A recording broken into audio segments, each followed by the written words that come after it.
Okay, we're looking at, no recuerdos del alambre, I'm sorry, Capricho Árabe, and in it we have this scale. We're going to start on the transition to the second part, right? So you begin with that pull of A bass, then you shift all the way to 10th position. Make sure you land on 2, right? You were landing on 1, and that would put you in a different key.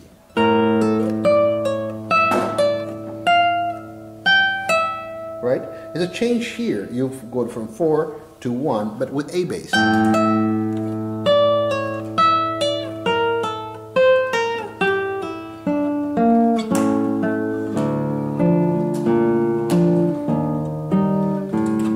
And the first time you repeat that and you go back to the... But the second time, bar on the 3rd. You have the dominant C, and you were doing beautifully on this very difficult part.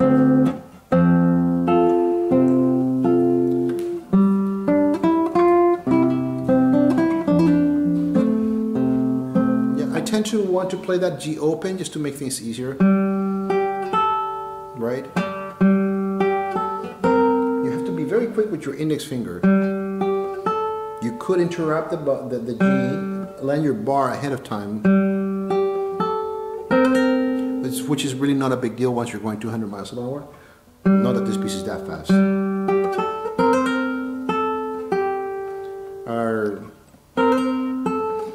It's better to go back because you have that slide, right?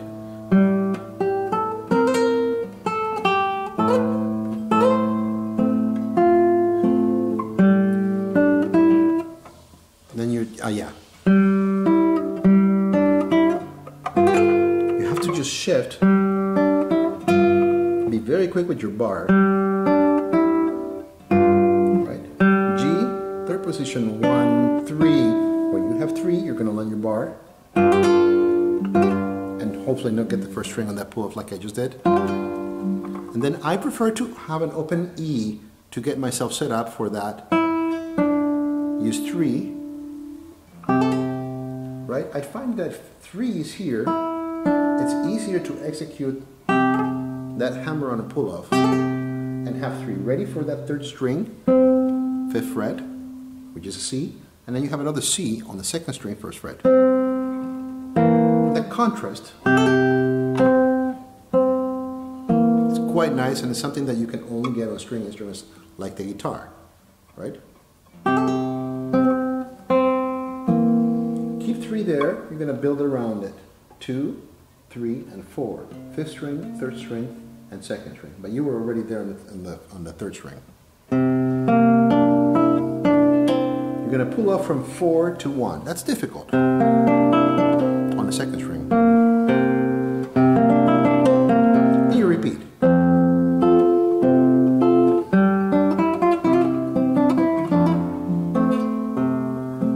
And then you actually are going to shift to the 5th position. This is the new material, right?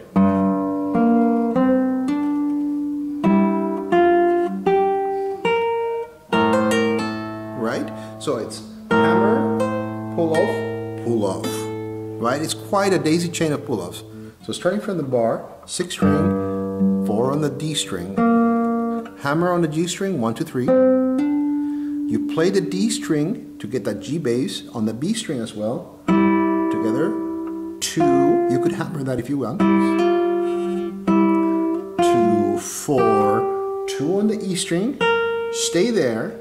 Grab that with your A bass. Set up 1 behind it, right? And then.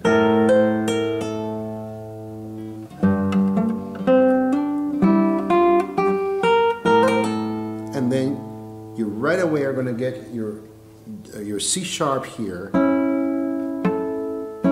Right, in the score we wrote 1. It's better to use 2. And then, this is important, mark your positions. You start on 6th position here, but you're stretched, right? Your pinky is not going to be on the 9th fret where you normally would belong. You're going to stretch out to the 10th fret. A bass. Then 3 on the B string, not stretched, right? So it falls on the 8th fret. E, In the score it says to use 2 for the next one, but if you actually keep 3 on the B string, and you change the disposition of your left hand, right? Here you are more in a neutral position, but as you move over here, your hand is in a more forward position, right? And again. Then you set up your flamenco A major chord. 1 grabs the D and the G strings, collapse. 2 stops the bar on the 2nd fret. They're all on the 2nd fret on the B string.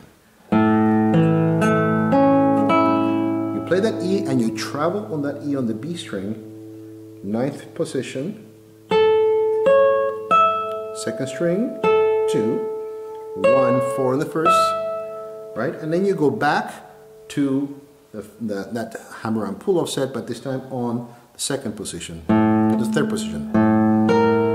I prefer to play the open E, helps you set up this situation here, right? So ring on the B string, middle on the G. I prefer using 2. I know it says 3 in the score. I think it's easier to stretch this than to stretch that, right?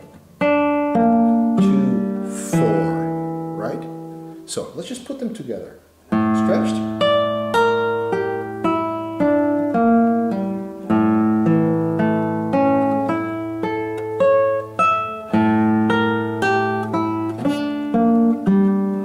Then back.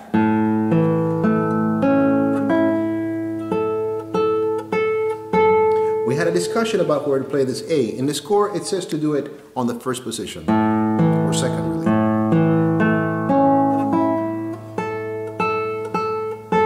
Doesn't make a lot of difference, but I think it sounds nicer on the 2nd string, and you have time to get set up because it's an open A bass that follows that.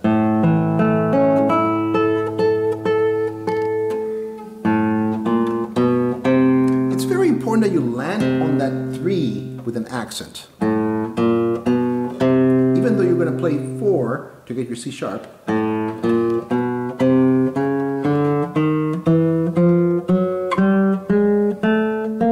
stop in 3 because you're going to use the open B, which is the same note that you would get with 4, but then you would have to shift right away, right? So if you do,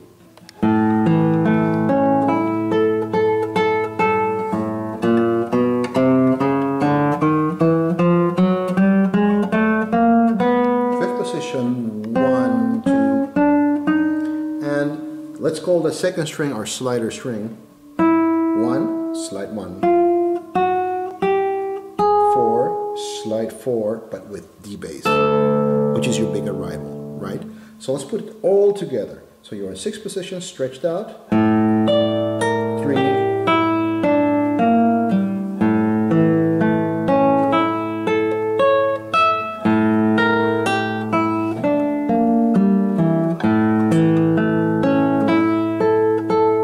Slowing down.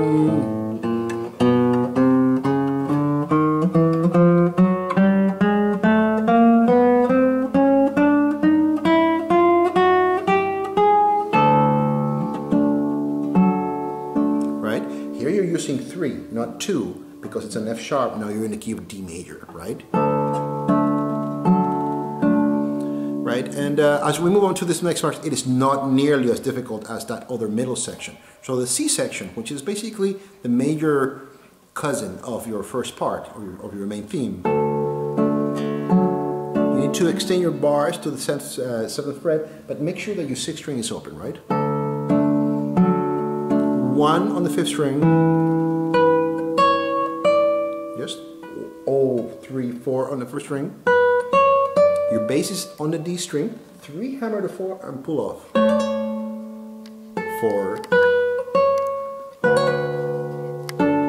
right? 4 on the B string, and your 3rd string is your, I guess, accompaniment. Again, 3 on the A bass. Then your chop moves to the 4th and 3rd string. So here, landing on 4. This is after that whole scale, right?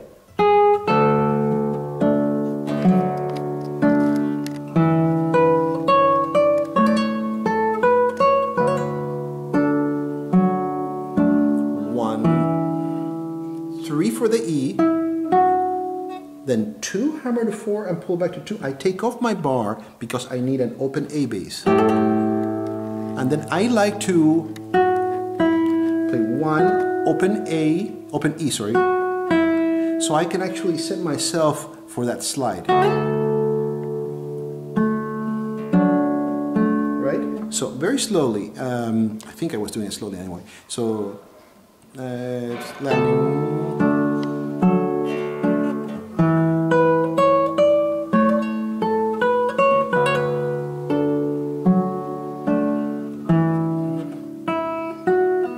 With 4. No. Yeah, it's just with the. I confused myself here, so. Yeah, I asked you to grab that with 3. Here's where you let off the bar because you're going to hammer 2 to 4 and pull back over. 1 for the F, open E, back to the F but with 4, so you can do the slide. Slide all the way to the 10th fret. Land your bar, you're grabbing the D string for your next note. Grab the F sharp on the ninth fret of the 5th string. You're also taking care of the 3rd string there.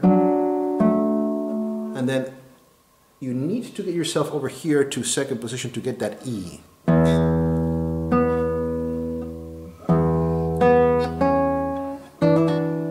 It says to do a bar on the 3rd, but it's a bar on the 2nd, right?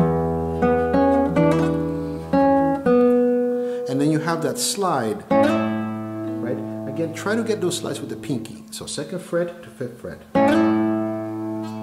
Keep the D string, and then like before, your bass is together with the 3rd string and the A bass. Here you're grabbing your C sharp, right? Now this is interesting. You are kind of on a 6th position, but going on 7th position. You slide your pinky on the 9th fret going to the 10th fret.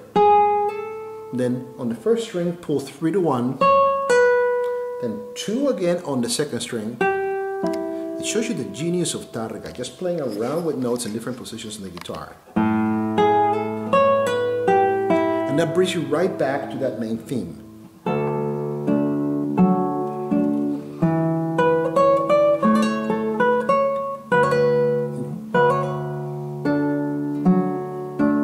And here we have something different.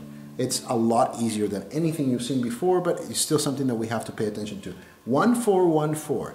The A bass, 6th position, right? Then 7th position, right? So immediately, it's almost like you're walking on the basses. A bass, D bass, 6th position, 7th position. You may play that with your thumb if you wish. And then come your index finger, middle index on the 3rd string, set 2, B string 1, and then second string still, right? You have your C natural or your B sharp in the score. So how does that look?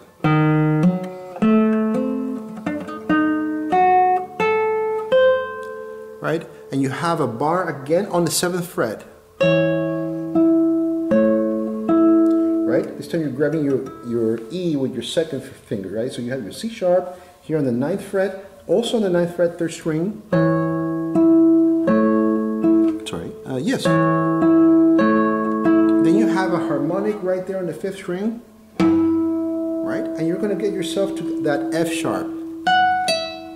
Stretch to get the D natural, 3 on the B string, 4 on the G sharp of the 3rd string, open E, and that brings you back to 2nd position. And then hit that again with A bass. Then you're going to slide all the way to get that B natural, I guess. And he's going to walk you back on the same string.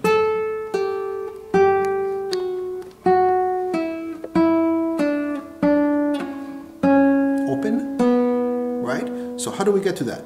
So you're here on that harmonic.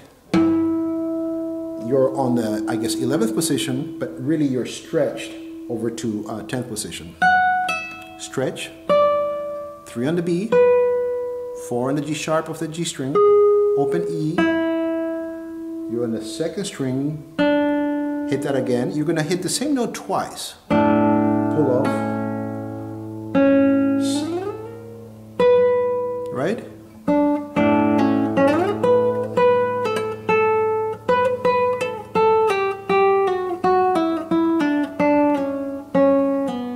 Right?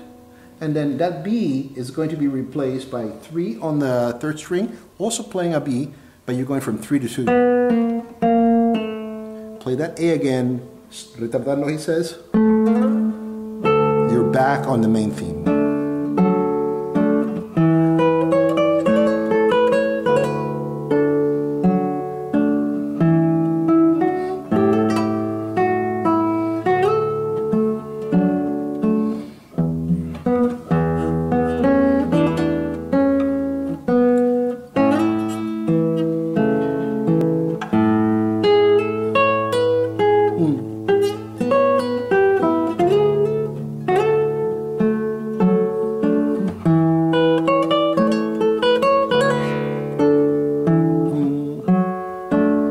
And a little bit different here. You're in second position, hammer, open to 3 on the D string, 1 on the G string, 2 on the B, 1, right?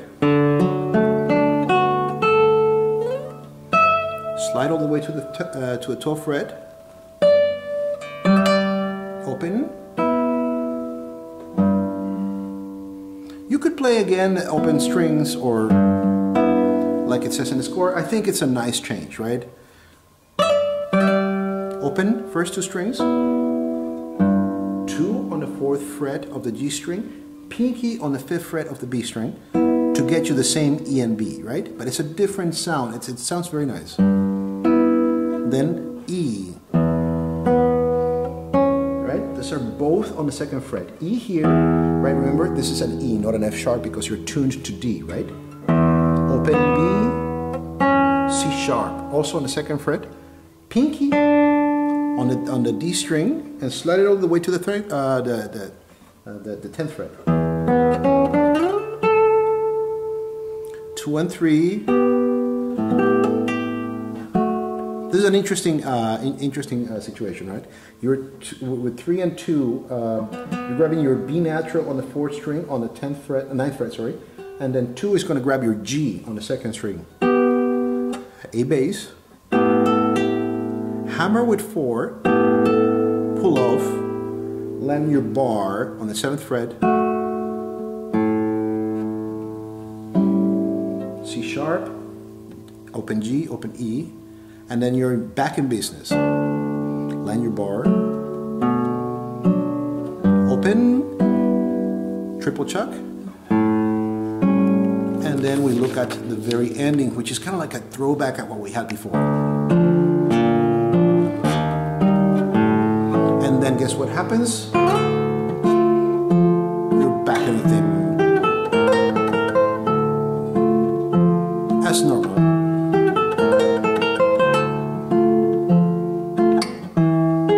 And notice that this is only the second 2 statements of the theme. So you're not doing the very first 3 versions that you did at the opening of the piece.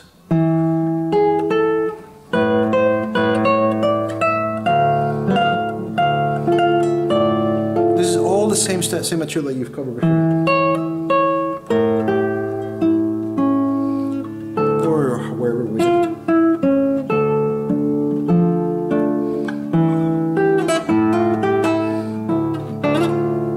With 1.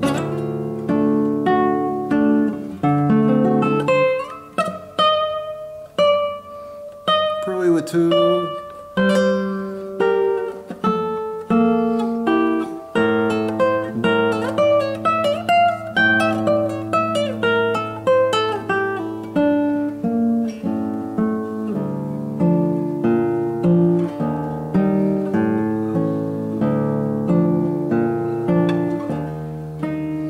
Fermata, then you have harmonics on the 12th fret.